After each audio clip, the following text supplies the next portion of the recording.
All right, welcome to This Explainer. Today, we're diving deep into the roots and reality of what it actually means to be American.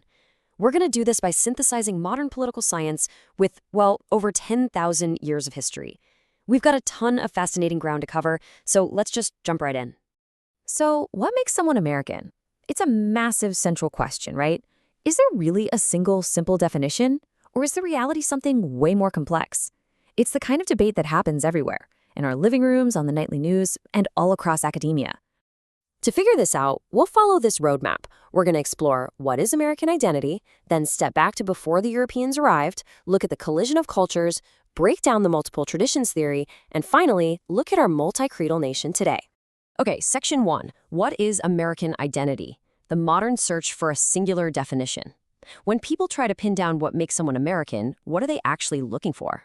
Well, back in 2007, political scientist Deborah J. Sheldkraut published a pretty pivotal study.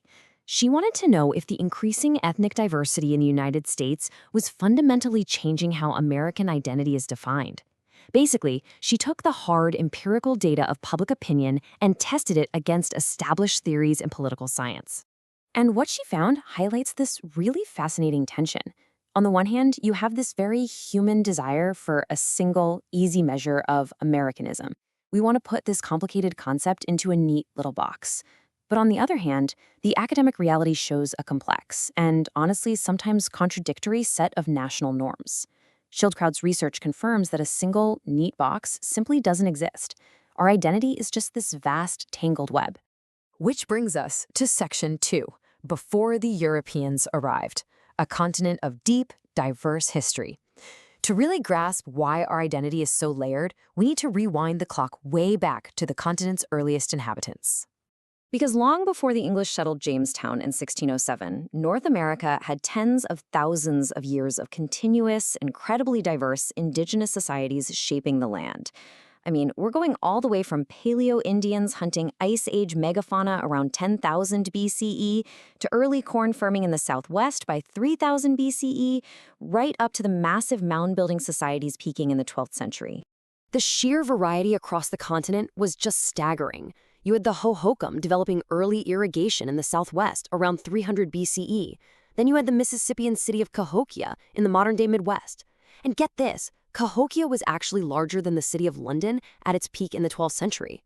We're talking an estimated population of 20,000 people.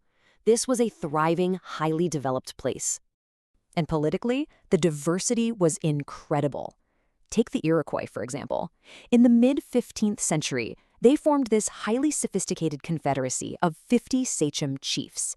This alliance between the Oneida, Mohawk, Onondaga, Cayuga, and Seneca tribes was so advanced that a lot of historians suggest it actually influenced later U.S. government thinking.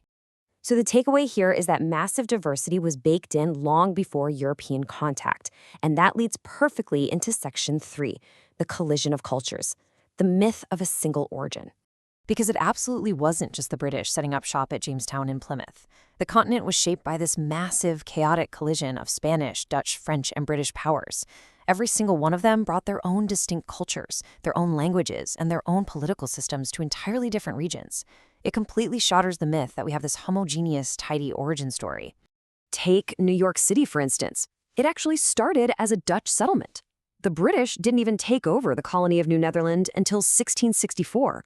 So the colonial roots of the nation were never culturally homogenous to begin with. It was always this intense intermingling and clashing of global influences. And of course, this collision completely disrupted the continents. The Columbian Exchange brought new agricultural goods, cattle, horses, but it also brought deadly Old World diseases. Tragically, because native populations had zero immunity, diseases like smallpox and measles triggered massive, widespread epidemics. And this decimated populations, often before large-scale European settlement even reached those specific areas. The reality of America's roots is one of profound and often devastating cultural collision. Moving on to Section 4, the multiple traditions theory, making sense of the American mosaic. Let's see how experts today classify a nation that was born from such a complex, tangled history.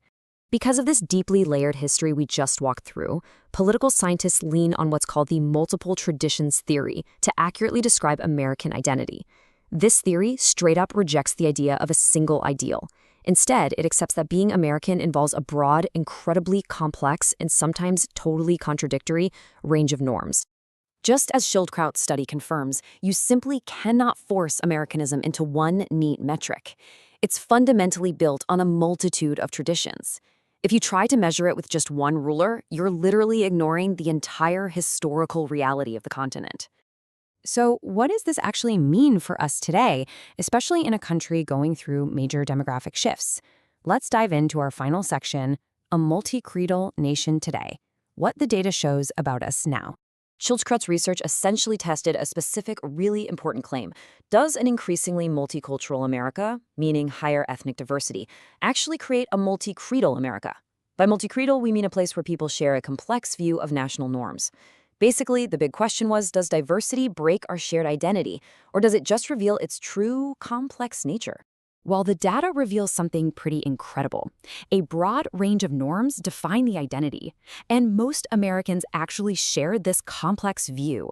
And the best part, this holds true regardless of a person's ethnic or immigrant background. Now, sure, there are always minor signs of divergence to keep an eye on, but the overwhelming data shows that modern citizens successfully embrace this multi-layered identity together. Which brings us to a final, slightly provocative thought to leave you with as we wrap up this explainer. Can we truly understand what it means to be American without embracing the endless complexity of our past?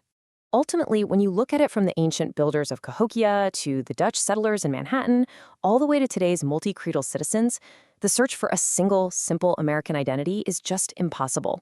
To understand who we are today, we have to accept that we have never been just one thing. And honestly, perhaps that layered, complex diversity is exactly what makes